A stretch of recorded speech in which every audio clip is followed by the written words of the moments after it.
पर भेजो, सीएम को भेजो, ये सीएम को ही भेजो, पुलिस इनका नाम। लेकिन मेरा ध्यान पूरा मेरी तरफ था क्योंकि मैं बहुत जल रही थी, तो मैं बार बार बोल रही थी कि मेरे पे पानी डालो, ठंडा पानी डालो, ठंडा पानी डालो। खौलता हुआ पानी था और वो भी बहुत हाई फ्लेम पे खौलता हुआ पानी सारा इसके ऊपर गिर गया। ये बोला कि आप सीएम की गाड़ी के आगे आ गए थे तो आपको तुरंत मार देने की या जेल जाने की। तो मैंने बोला कि अगर मार देना है तो इस दर्द से अच्छा है कि आप मार दो। जबरदस्ती करने की कोशिश कर रहे थे, धक्का मुक्की कर रहे थे आप लोगों के वो साथ। भी हमसे बहस कर रहे हैं, हमें उल्टा सीधा बोल रहे, बदसलूकी कर रहे हैं, लेकिन उन्होंने हमारी मदद नहीं की। उसने अपने पावर का गलत इस्तेमाल किया है, उसको ऐसे करना नहीं चाहिए था। ये बहुत ही भयावह है। आखिर कब थमेगा वीआईपी मूवमेंट? बार बार हादसे होते रहे हैं, कभी किसी बच्चे का पेपर छूट जाता है, कभी एम्बुलेंस में क्रिटिकल पेशेंट वहीं पर ही दम तोड़ देता है। अभी हाल फिलहाल में अगर हम बात करें, जयपुर में भी एक ऐसा मामला सामने आया जहां पर एक लड़की के साथ इतना बेकार व्यवहार किया गया कि उसकी ऑलमोस्ट बॉडी झुलस गई है। हमारे साथ वो लड़की है,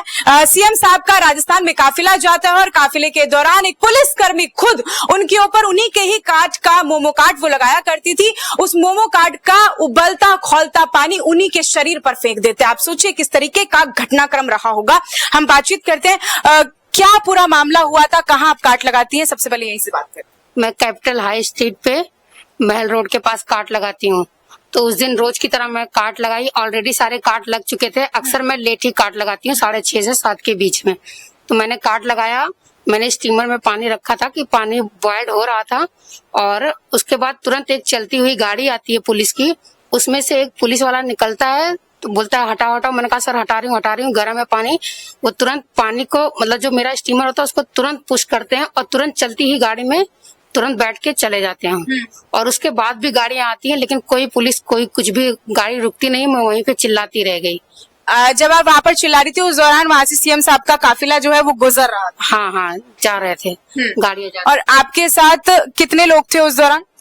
उस टाइम तो प्रेजेंट टाइम में तो हम, मेरी बहन और मेरे बिजनेस पार्टनर और मैं थी, और बाकी लोग, काफी लोग इकट्ठा हो गए थे। मैक्सिमम अगर देखा जाए तो 10-15 लोग तो दिख गए थे, लेकिन मेरा ध्यान पूरा मेरी तरफ था क्योंकि मैं बहुत जल रही थी। तो मैं बार बार बोल रही थी कि मेरे पे पानी डालो, ठंडा पानी डालो, ठंडा पानी डालो। कि कोई मदद करने के लिए आया वहां पर?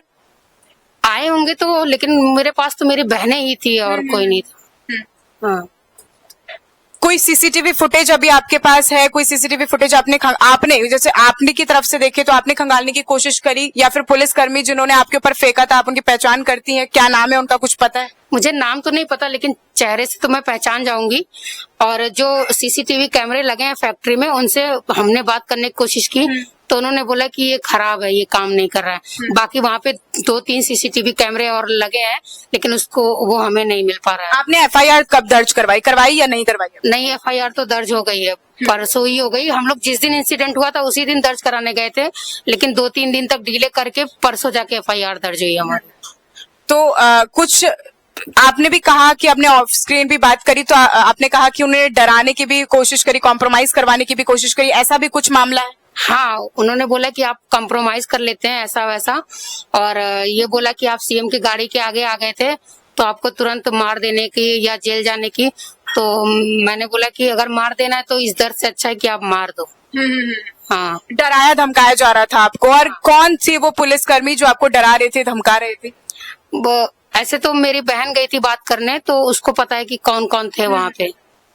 आप वहीं पर ही थी जब ये पूरा घटनाक्रम घटा? जी, मैं पूरे टाइम वही थी। ये सब घटना मेरे सामने ही, मेरे आंखों के सामने हो रहा था, और मैं भी वहाँ रोक ही रही थी। वो इतना क्विक था कि मतलब उसको लग रहा था काट कोई टॉय है या कुछ है कि मैं बस पुश ही करूंगा, काट उड़ के चली जाएगी, पर ऐसा तो नहीं हो सकता ना, उसे टाइम तो देना होगा ना। जबरदस्ती करने की कोशिश कर रहे थे, धक्का मुक्की कर रहे थे आप लोगों के साथ? वो जबरदस्ती आके काट को बस कि हटाओ हटाओ। हमने बोला कि हमें थोड़ा सा टाइम दो, बस हम हटा रहे हैं, थोड़ा सा टाइम तो देना पड़ेगा ना, ऐसे तो हवा में उड़ के तो नहीं जाएगा ना। और आपका काट सर्विस लेन की तरफ इस तरफ है या फिर मेन रोड से सटा हुआ था? मेन रोड से, जो रोड एकदम जहाँ पे मिट्टी होती है वहां पे लगी हुई थी। मतलब रोड उधर बनी ही नहीं, उधर मिट्टी बनी हुई, मिट्टी से है पूरा, स्लीप लाइन के बाद में है।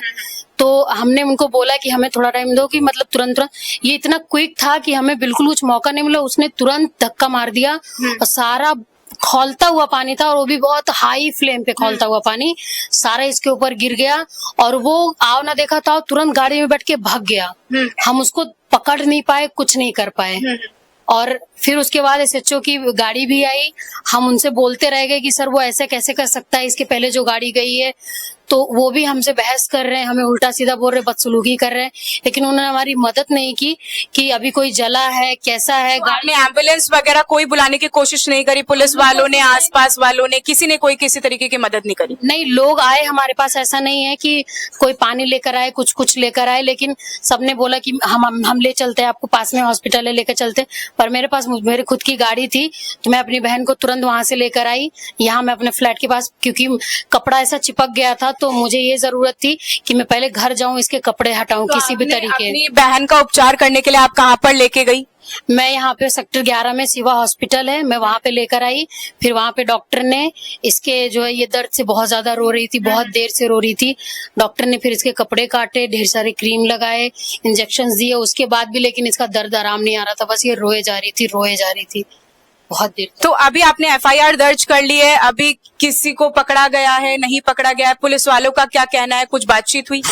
अभी ऐसा कुछ नहीं हुआ है, क्योंकि परसों हमने अभी करवाई है दर्ज, और अभी मुझे कल ही उसकी रिसीट मिली है, और आज इंक्वायरी करने पुलिस आई थी, और अभी उसका नाम हमको सामने आया। हालांकि पुलिस स्टेशन में सबको पता है कि किसने क्राइम किया है। हाँ, उसने अपने पावर का गलत इस्तेमाल किया है, उसको ऐसे करना नहीं चाहिए था, ये बहुत ही भयावह है। तो आप उनको बचाने की कोशिश कर रहे हैं, ऐसा कुछ लग रहा है? ये ऐसा बिल्कुल लग रहा है कि वो उसको बचाने की कोशिश कर रहे हैं बहुत, क्योंकि हमने FIR लेट की है, उसके पहले हमसे राजीनामा कॉम्प्रोमाइज की बात चल ही रही थी। हमने भी सोचा कि बात को इतना क्यों खींचना है, एक बार वो सामने आ जाए, हमारी बात हो जाए कि उसको ऐसा क्यों करना, उसको अपनी वर्दी का गलत इस्तेमाल क्यों करना, ऐसा नहीं करना चाहिए। हम आम इंसान है, इसका ये मतलब नहीं है कि तुम जब भी VIP कॉन्वॉय हो, कुछ भी हो, तो आम इंसान को कुचल के चले जाओ, ऐसा थोड़ी ना करना है। तुम प्रायर नोटिस देते, क्योंकि CM सर का उस टाइम कॉन्वॉय एकदम अचानक सा प्री प्लान नहीं था, अचानक से आना था। तो वो हमें बताओगे तभी हमें पता चलेगा। हमें भी पता है VIP मूवमेंट क्या होता है, हमें वहां नहीं होना होता है, लेकिन वहां कोई पुलिस तैनात नहीं थी और प्रायर कोई नोटिस नहीं क्या था। लगता है VIP मूवमेंट, ये VIP कल्चर की वजह से बहुत हादसे होते रहे हैं, बहुत बार बच्चों के पेपर छूट जाते हैं, एम्बुलेंस वहीं पर अटकी रह जाती है, कई हादसे होते हैं, और आपने खुद ये महसूस किया ऐसा घटनाक्रम। तो ये खत्म होना चाहिए VIP कल्चर? बिल्कुल होना चाहिए, इन्हें कुछ ना कुछ सोल्यूशन निकालना चाहिए, इनको अपने लिए अलग सी लेन बना लेनी चाहिए।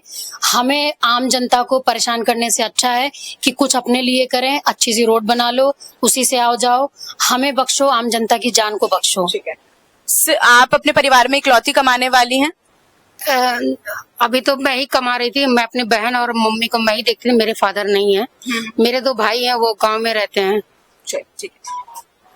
तो देखिए किस तरीके से पूरा घटनाक्रम घटा, और एक VIP कल्चर जिसने इस लड़की की कहीं ना कहीं, ये कुछ अनहोनी भी हो सकती थी, कुछ बड़ा हादसा भी हो सकता था। अभी काफी मात्रा में झुलस गई है, 2nd डिग्री तक डॉक्टर ने कहा इनकी बॉडी झुलस चुकी है, अब बहुत समय लगेगा इनको रिकवर होने में। पर सोचिए VIP कल्चर की वजह से कितने घटनाक्रम होते हैं। अब ये सोचने पर मजबूर करता है कि आखिर कब खत्म होगा ये VIP कल्चर, VIP मूवमेंट। ये सवाल आपके ऊपर छोड़ते हैं, आप जवाब दीजिएगा हमें कमेंट सेक्शन में। मैं आपके साथ प्रिया बंसल, नमस्कार।